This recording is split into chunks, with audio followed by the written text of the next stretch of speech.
पूरे देश को झकझोर कर रख देने वाले अहमदाबाद प्लेन हादसे पर बड़ा खुलासा हुआ है। एयर इंडिया विमान हादसे की शुरुआती जांच रिपोर्ट अब सामने आ गई है। भारतीय विमान दुर्घटना जांच ब्यूरो की रिपोर्ट में कई चौंकाने वाले फैक्ट सामने आए हैं।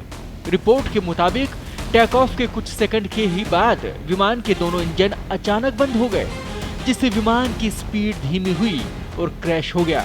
इस दौरान दोनों पायलटों के बीच बातचीत होती है। एक पायलट ने पूछा, आपने फ्यूल क्यों बंद कर दिया? इस पर दूसरे पायलट ने जवाब दिया, मैंने ऐसा नहीं किया। इस बातचीत के कुछ सेकंड बाद ही प्लेन की स्पीड धीमी होने लगती है और ये विमान मेडिकल कॉलेज की बिल्डिंग पर जा गिरता है। मामले में भारत की विमान दुर्घटना जांच ब्यूरो ने हादसे के कारण जाने और अब 15 पेज की रिपोर्ट जारी की है। ये शुरुआती रिपोर्ट है। इसमें न सिर्फ तकनीकी कारणों का खुलासा हुआ, बल्कि कॉकपिट में हुई आखिरी बातचीत ने कई नए सवाल भी खड़े कर दिए हैं। बोइंग 787 ड्रीमलाइनर विमान ने अहमदाबाद एयरपोर्ट से उड़ान भरी थी और कुछ ही सेकंड बाद इंजन फेल होने के कारण ये विमान बीजे मेडिकल कॉलेज हॉस्टल से टकराकर दुर्घटनाग्रस्त हो गया था। बताते चले कि एयर इंडिया का ये विमान 12 जून को अहमदाबाद से लंदन जा रहा था। हादसे में 260 लोगों की दर्दनाक मौत हो गई थी।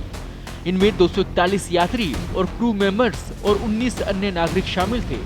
हादसे से कुछ ही सेकंड पहले पायलटों के बीच बातचीत रिकॉर्ड हुई है।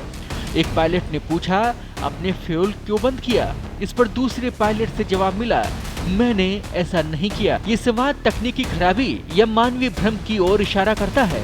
टेक ऑफ के कुछ ही पलों बाद सीसीटीवी में देखा गया है कि इमरजेंसी पावर सप्लाई सिस्टम सक्रिय हो गया और ये तभी होता है जब इंजन बंद हो जाए। एक इंजन ने थोड़ी देर के लिए काम करना शुरू किया, लेकिन दूसरा इंजन स्थिर नहीं हो सका।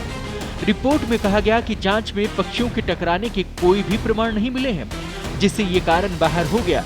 रिपोर्ट में कहा गया कि अभी तक बोइंग या जीई इंजन निर्माता को कोई चेतावनी या एडवाइजरी जारी नहीं की गई है, क्योंकि हादसे का वास्तविक कारण अब भी जांच के दायरे में है।